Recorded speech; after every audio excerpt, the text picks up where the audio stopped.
आईतवारच्या तुडुंब गर्दीतून वाट काढत बोकड कसं तरी आमच्या टेबलापर्यंत पोचलं. तसं कॅमेरामॅननं त्याला दाताखाली चेचलं. आजीला म्हटलं कोथरूडला आलोय. आजी म्हटली म्हणजे जर्मनी फाट्याला. एक घास चिवचा, एक घास चिकनचा असं करत दोघांनी स्टार्टरचा समूळ नायनाट केला आणि आपल्या बेधक नजरा जेवणाच्या दिशेनं वळवल्या. 2.5 व्यक्ती 3 थाळी असं वाटप झाल्यावर गळ्यापर्यंत मटण काढलेल्या कॅमेरामॅननं विचारलं, तिथं मटण बोलायचं म्हणजे की बोकडाचं. बोकड बोलायचं दोन्ही पण आहे. मी ऐकलं हे राज ठाकरेंचं फेवरेट हॉटेल आहे म्हणे.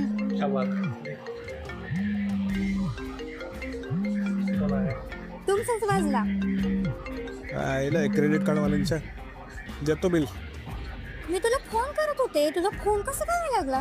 मी शिवजात केलता. कोई उही नो ने मैं दूंगा